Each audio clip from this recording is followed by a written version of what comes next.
Guys, welcome to my channel. My name is ReadingBear and I hope you are ready for some more stories. And today, we'll take a look at some new entitled people content. If you enjoyed my content, please don't forget to subscribe to my channel and post some bear emojis in the comment. And now, let's dive right into the stories. The first story is titled, HOA Tries to Steal Farmer's Land, Claims They Own All of His Property. Now, I had heard that HOAs could be a greedy nuisance, but I had no idea how entitled they really were until last year. My damn neighbor sold his 300 acres to a housing developer, after he told me that he was selling to another farmer. I swear, I could beat his ever-loving ass for this mess he caused. Anyhow, the housing developer built a bunch of very nice homes, basically like small mansions on that land. I'll admit, I was pretty dang nervous about this neighborhood being thrown up behind my property. I could smell the bullshit that was about to be unleashed upon me and my family. Or rather what I was about to unleash on them. You see, I've lived in this house on this land my entire life and so have the 4 generations before me. As a matter of fact, my 94-year-old grandmother, who's lovely but less than lucid, lives with me, my wife and son as well as my father and mother. Don't worry, the family house is pretty big. Sometimes she can be found wandering around in the garden early in the morning in her nightgown. My family has raised and sold livestock as our bread and butter since we owned the place. Our property is about 415 acres, give or take, my father would know. We also grew soy and corn on alternating years in the western field. Sorry, I digress. So, the neighborhood took shape and fancy folks started moving in. Before I knew it, they'd established their own homeowners association and directed their attention right at me for some reason. I had been working the fields and was getting ready to start seeding the week of their first letter. They were demanding that I remove the large tractor from my front pasture, claiming that it was an eyesore, and that it could be seen too plainly from the road. I was pretty confused by this, considering I don't live in their stupid HOA. How do they think they have any jurisdiction to come over and tell me what to do on my land? I wadded up the letter and threw it right in the recycling. It was only a few days later and I received another letter, stating that they would fine me for $1,000 if I didn't move the tractor like they asked. But that wasn't it. Now they were also complaining about the smell that comes from our property. Well, that's cow shit for them. I don't know what they want me to do about it. My father said that we needed to call a lawyer, but I wanted to wait it out a little longer. That was until really grandma, found them snooping around the south side of our property. She had been doing another one of her early morning strolls in her pajamas when she saw 4 people walking around and snooping about several of our barns. We had 2 tractors for different farming tasks parked back there as well. Now, I'm not exactly sure what happened, but according to grandma, she asked the people to kindly leave our property and they told her to mind her business and that they had some right to be out there somehow. Well, she didn't take kindly to that and marched her ass in the house, grabbed my deceased grandfather's old wall-mounted rifle and proceeded to threaten these individuals. I find it hilarious, and my grandma was awfully proud of herself because she got them to leave. Said that was what her husband would have done. While our family was entertained by my grandmother's balsoness, the HOA wasn't. They actually called the cops.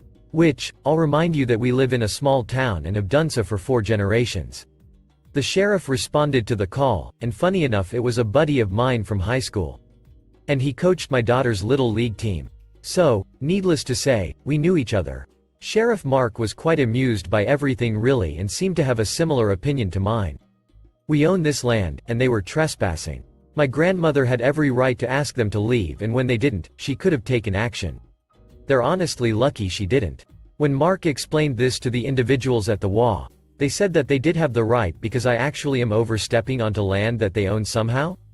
These idiots claim that they purchased part of my land off of my neighbor. Which is clearly not possible, but apparently, they think that they can pull one over on me. About 2 weeks later we received documents saying that they were going to sue us for damages to property and trespassing. The first thing I did was laugh. The second thing I did was forward the documents to the lawyer that my father had found. Then we both had a good chuckle about how stupid these a-holes at the HOA are. With a quick check of the deed in our filing cabinet I could prove that they were wrong about the land being theirs. The lawyer contacted our old neighbor and asked him what was going on with them, stating he sold them our land, and he stated that he didn't say anything of the sort. No surprise there. That's when I decided that I thought I would make a little expansion to my property. All of that adjacent land that they think they own can certainly be used for a different purpose. My son had been trying to talk me into raising a couple hundred chickens. Maybe this is the perfect time to let him prove himself as some kind of aspiring chicken farmer. The old barn in the back could be easily converted into a massive chicken coop. Then he could set up the outdoor run area in the last couple acres that ran behind the tiny mansion neighborhood and their annoying wall. My son and I started the project and several weeks passed. Then one morning when we went out to begin our day's work again, we realized that several of the fences we had put up for the chicken run had been cut down. That same week, the tractor that I had in my front pasture had two slashed tires. If you've ever seen a tractor tire, cutting one is not an easy feat. They are pretty damn thick and heavy. At this point, I'm pissed. They come onto my property and mess with my equipment and fences.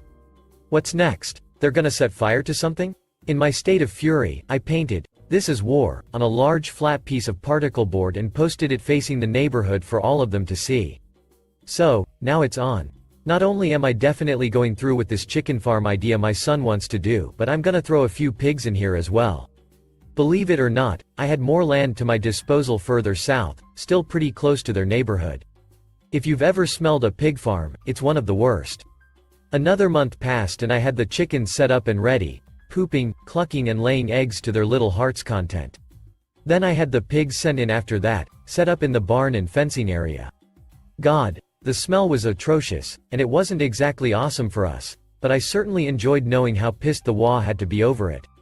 They still tried sending threatening letters, spewing nonsense left and right about suing us and so on and so forth.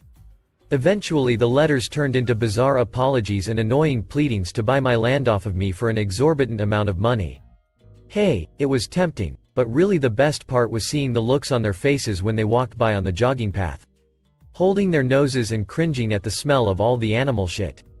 My son even had a great idea to create a huge compost pile for manure as well. We knew they would love that. The more they screwed with me, the worse I would make it, until eventually they just stopped sending me letters and did the best they could to ignore me.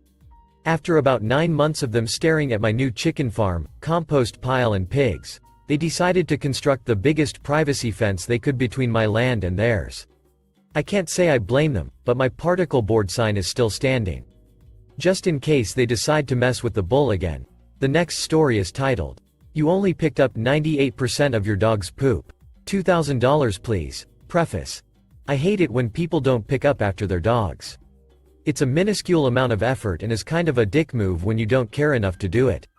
Just had an interesting conversation with a neighbor I'd never seen or spoken with before. He lives a few houses down and has a wooded lot between his house and the next. A couple nights ago my dog decided he needed to poop in the woods next to this guy's house. Don't know if the neighbor owns the lot or what, but after my pup had done his business, I used my phone as a flashlight and bagged his turd for disposal at home. A couple hours ago I was throwing the ball for my dogs and minding my own business when someone walked up to my house with a manila envelope in his hand. My who the fluff senses were tingling, and he actually looked more nervous realizing I was outside. He identified himself as the man who lived 3 houses down and started rambling. I won't give a play-by-play because there was a lot of backpedaling and stammering, but here's what this man actually thought was going to happen. He says he knows my dog pooped on his property and he knows I cleaned most of it up. But I didn't clean up all of it and he would like $2,000 to cover the cost of the tiny turtling I left on his land. He actually had an entire presentation in the envelope. Night vision pictures of me walking my dog pooping, me bagging the turd and walking away. Also had a bunch of pictures of the scene of the crime, complete with a little yellow foldy number things they use on CSI to identify bits of evidence to show where the turd lay and the leaf my dog had kicked over top of it. Also contained an itemized receipt of all the money he spent on catching whoever wasn't scooping poop on his property. Including a night vision motion activated camera, $800, the $500 camera he purchased to play dog poop detective, $20 on the evidence thingies, and a bunch of other random crap, and when he realized he was close to a nice round number added in the remainder under the heading, emotional distress. I told the guy I'm really sorry I missed a little bit, but I am not paying you $2,000 because I missed a bit of poop smaller than an M&M. I'll make sure we walk on the other side of the street from now on. He got a bit huffy but saw I wasn't going to give, and he goes on a tirade about all of these people leaving shit on his lawn. When I remained unmoved by his passionate ranting, he said he'd see me in court. I waved bye. Maybe he'll have better luck with some other chump. Update. Dog got out and pooped in my neighbor's yard. Any thoughts on how seriously I need to this? My dog managed to take himself for a walk yesterday. While he was on said unauthorized excursion, he pooped in my neighbor's lawn. My last encounter with his guy was him giving me a manila envelope with a bunch of evidence and a 4-figure bill because I missed a little bit of poop that was under a leaf at night. I told him I'll wait for the summons, but he's not getting a dime until then. This time it's a similar manila envelope with more evidence with just him in the screen caps and another demand. I'm going to tell him I'll wait for the summons again, but I have no idea if this merits compensation, and if so, how much.